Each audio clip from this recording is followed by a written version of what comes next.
नाखूनी ना लगाई, नाखूनी कहाँ? नाखूनी मत लगाओ तो अब सबने लगा ली। हाँ नाखूनी लगाई कि तो तुमने लगा दी?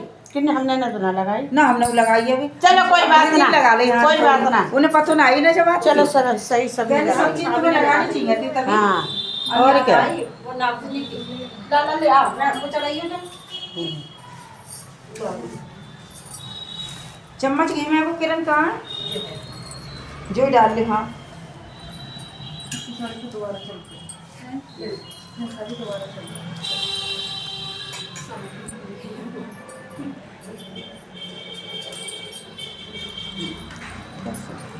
और सही है।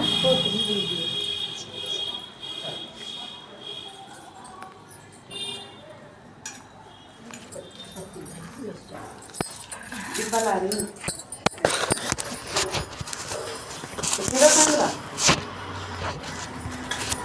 हाँ अब होती रहेगी पूजा मीठी। अब सही है। और मूड में लगे ना लगा अब सही है, सिर्फ पूजा होती है।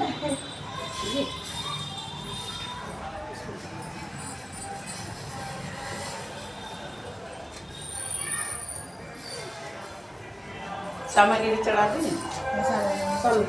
लौंग चढ़ा दी, सामग्री सब चढ़ा दी। भाभी तुम तब ले आओ, सही है ये। तो धूप बत्ती ताई पे लग जाएगी। नीचे लगाओ धूप बत्ती। वो तो कपड़ा पहुँच दिया, कपड़ा पहुँच दिया सही। उससे कुछ ना हो तो साफ हो जाए। हाँ चल फिर क्या हो रहा है। चल जाओ मम्मी चढ़ाओ तुम। आ जाओ मौसी मौसी।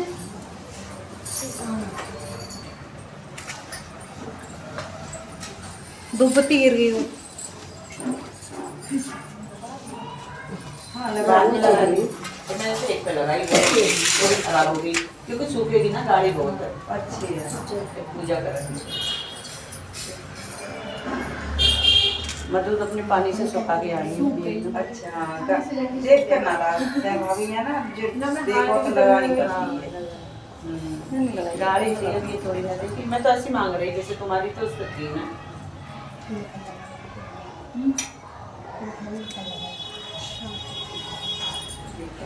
नैन्सी तुम आओ तो बैठ जाओ। हाँ फिर सब जने पूजा करेंगे ना, तुमने कल यही बैठ लो ऐसे ही पूजा करेंगे।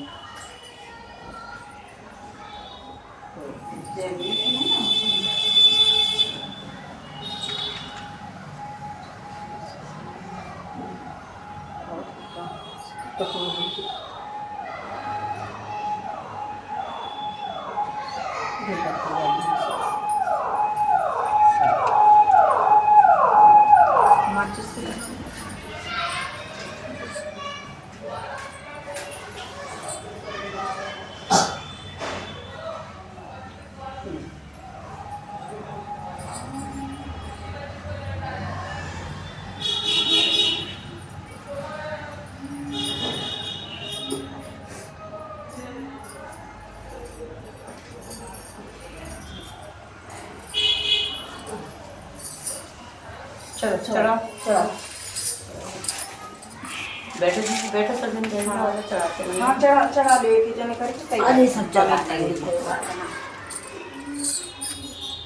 वो छोड़ेंगे ना जोड़ा से। चार लो किरण पल्लू सीधा करके ओढ़ लियो अपना। अब हमारे हाथ चिकने हैं। चिकने ही रहे कोई कपड़ा ना पहुँचाने को। कपड़ा तो है, बताओ किचन में से ला के दे।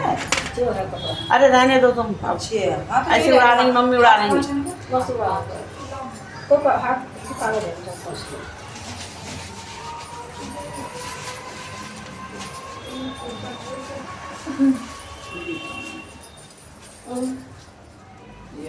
कैसे है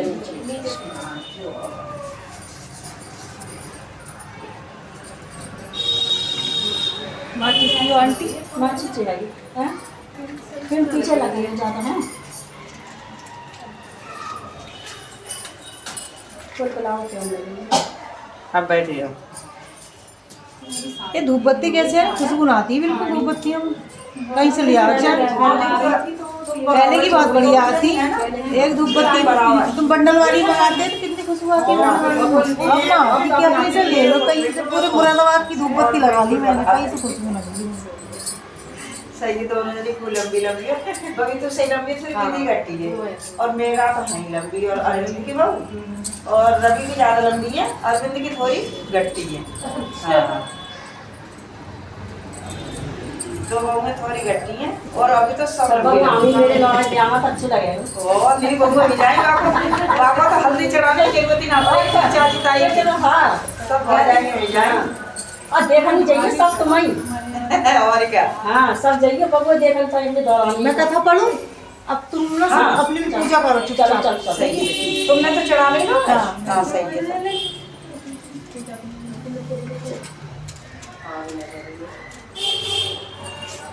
इतने तुम लोग भी लो बैठ के अपने लोग मैं भाभी यहीं बैठ के देख लूंगी लाइट जला ले। ना, रोशनी तो बतेरी है, निकी धरेंगे इनके तो हमें तो बिना चश्मा के बड़ी थोड़े से देखना पड़ेगा। और लोग तो मैं 3-4 दिन पहले ही रख लेते सब पीने के। संकटा मैया की जय। बोलो संकटा माता की जय। एक बुढ़िया थी, उस बुढ़िया का एक जवान बेटा था जिसका नाम रामनाथ था। जीविका के लिए प्रदेश चला गया। पुत्र प्रदेश गमन के पश्चात उसकी बुढ़िया माँ बहुत ही चिंतित, बेहद दुखी रहा करती थी। उसकी चिंता का विशेष कारण यही था कि उसकी पुत्र वधू उसे नित्य खरी खोटी बातें सुनाया करती थी। इसलिए बुढ़िया प्रतिदिन अत्यंत तिथु और उदास भाव से घर के बाहर से एक कुएं की जगह पर बैठकर राखी बढ़ाया करती थी। बुढ़िया का ये क्रम बराबर चलता रहा। एक दिन उस कुएं में से दिए की माँ नामक एक स्त्री हुई और उसने पूछा, बुढ़िया तुम इस तरह वो बुढ़िया तुम इस तरह यहाँ बैठकर क्यों रोती हो? तुम्हें किस बात का कष्ट है? तुम अपना दुख मुझे बताओ, मैं तुम्हारे दुख को दूर करने का मिला दिया सुनकर भी उसका कोई जवाब नहीं दिया और उसी तरह बैठकर रोती रही। दिए की माँ बार एक ही प्रश्न दोहराए जाने से वह बुढ़िया गुस्सा उठी और उस बुढ़िया ने दिए की माँ से कहा कि तुम बारंबार ऐसा क्यों पूछ रही हो? क्या सचमुच तुम मेरा दुख जान लेने के पश्चात उसे दूर कर सकोगी? बुढ़िया ने की बात सुनकर दिए की माँ ने उसे उत्तर दिया, मैं अवश्य तुम्हारे कष्टों को दूर करने का प्रयत्न करूँगी। बुढ़िया ने दिए की माँ से एक ऐसा आश्रम पाकर कहा, मेरा बेटा कमाने के विचार से परदेश चला गया है। उसकी अनुपस्थिति के कारण मेरी बहू मुझे हमेशा भला बुरा कहकर पूछती रहती है। मेरे दुख का बस यही कारण है। बुढ़िया की बात सुनकर दिए की माँ ने उनसे कहा, यहाँ के वन में एक संकटा माता रहती है, तुम उन्हें सुनाकर कष्ट से छुटकारा पाने के लिए विनती करो। वे बहुत ही दयालु हैं, उन्हें दीन दुखियों से बहुत आसान संता को संतवान और निर्धनों को धनवान बनाते हैं, राज्य को भाग्यवान बनाती हैं। उनकी कृपा से पारी करने को मन की प्राप्ति होती है, रोग से मुक्त हो जाता है। इसके अतिरिक्त और जो भी मनोकामना हो वो सही पूरी करती है। ऐसी बात सुनकर बुढ़िया संकटाजी के पास गई और उसके चरणों में गिरकर शानदार करके विलाप करने लगी। संकटा जी ने धैर्य होकर बुढ़िया से पूछा, बुढ़िया तुम्हें किस दुख के कारण बारंबार रोती रहती? बुढ़िया ने कहा, माता आप तो सब कुछ जानने वाली हो, आप तो कुछ छिपा नहीं है। यदि आप मेरे दुख दूर करने का करें तो मैं अपनी करुणा गाथा आपको सुनाऊं। उसकी आवाज़ सुनकर संकटा जी ने कहा, तुम पहले मुझे अपना दुख तो बताओ, दुखियों के दुख दूर करने की मेरा काम है। संकटा जी ऐसा कहने के मेरा लड़का परदेश चला गया है। उसके घर में न रहने से मेरी बहू मुझे तरह तरह की बातें सुनाया करती है। उसकी बातें सुन सहन का योग्य नहीं होती, इतनी कष्ट के कारण विशेष होकर बारम्बार रोया करती हूँ। बुढ़िया कि इस तरह दर्द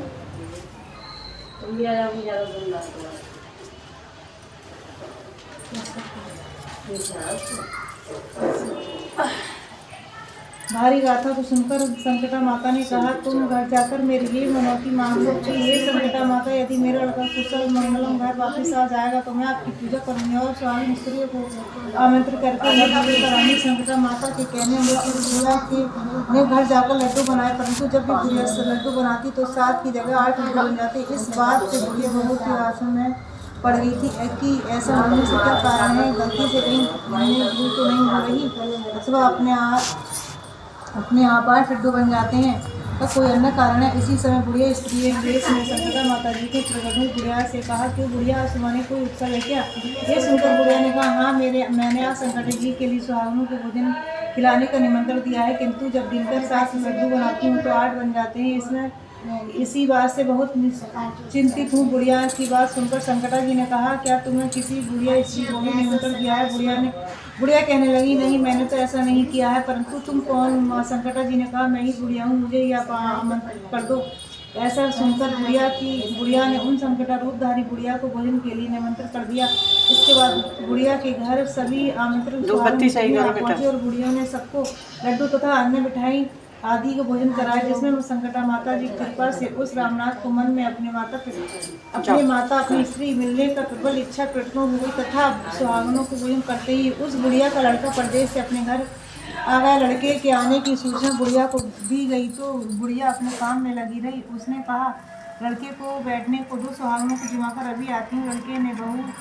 लड़के की बहू ने पति आगमन का समाचार पाकर पति को स्वागत वहाँ से तुरंत प्रस्थान कर दिया। लड़के ने अपनी बहू को देखकर मन में विचार किया, मेरी स्त्री मेरे प्रति कितना प्रेम है, जो खबर पाते ही मुझसे मिलने के लिए चली आई। परंतु मेरी माता खबर पाकर भी अपने आने की बात न सोची। इधर जब पूजा कर काम समाप्त हो गया तो सभी सुहागिनें भोजन करने अपने अपने घर को लौटने तक बुढ़िया अपने बेटे से मिलने के लिए उसके पास आ पहुंची। माँ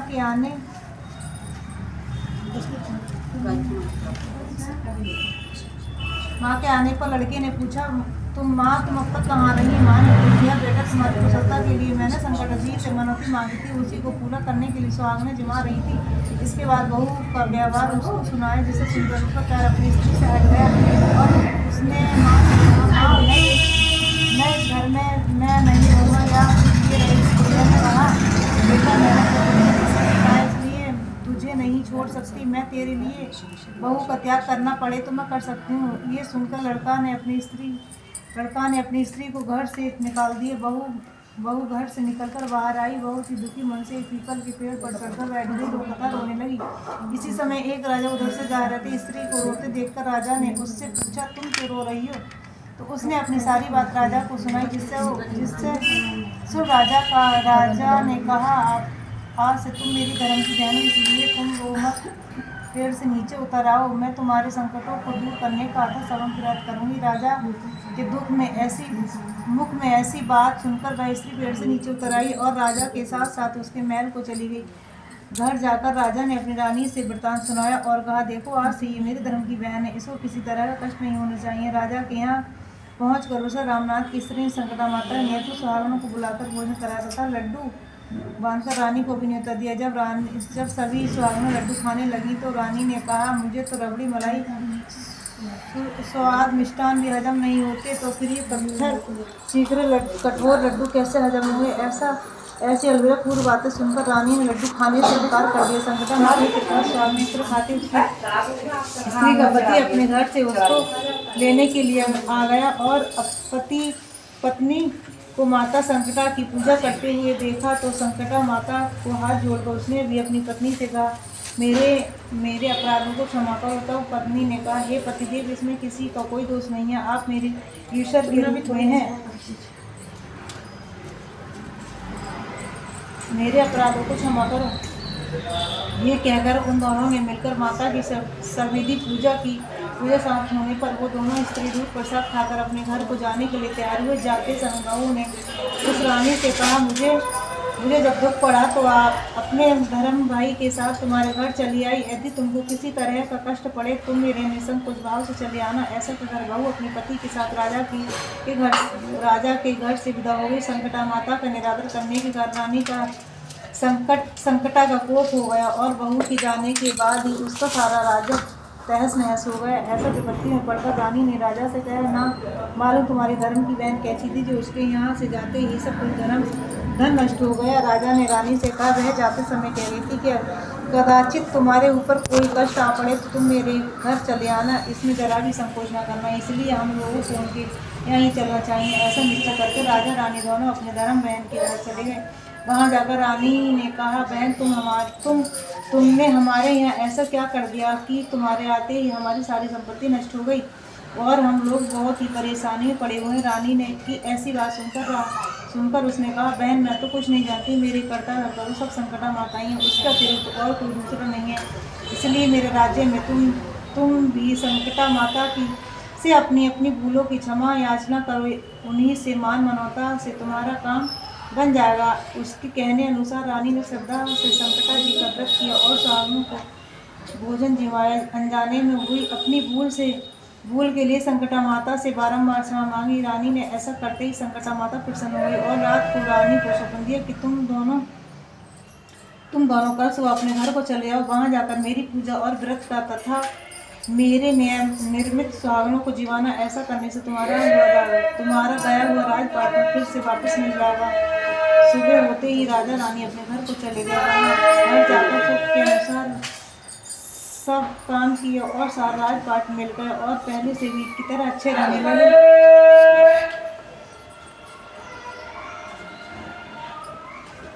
बोलो संकटा माता की जय।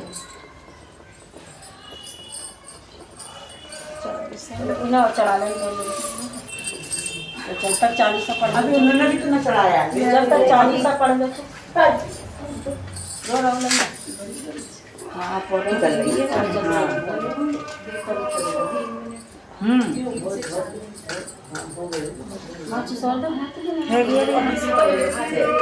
जी जी पूजा कर लेंगे।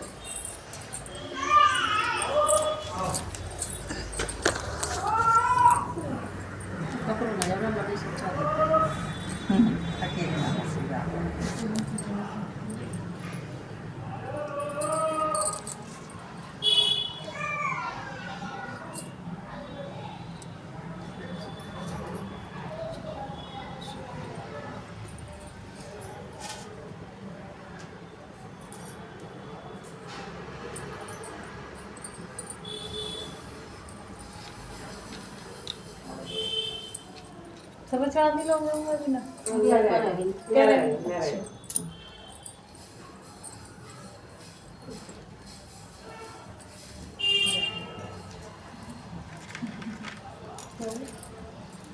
जोड़ा आंटी बच्चों को नहीं चढ़ाना, बच्चों का ना अपना चढ़ाओ बच्चों से एक ही जोड़ा चढ़ता है, दो चढ़ती ना, 4 लौंगी तो चढ़ती है, एक ही जोड़ा तो चढ़ता है।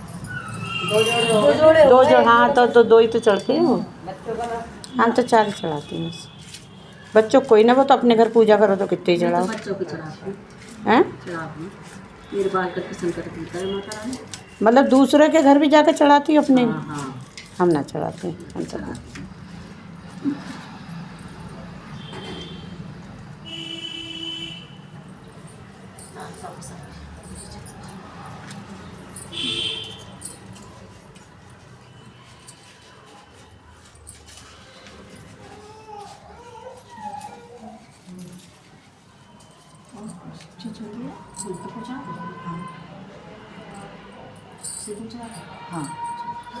आ जाओ।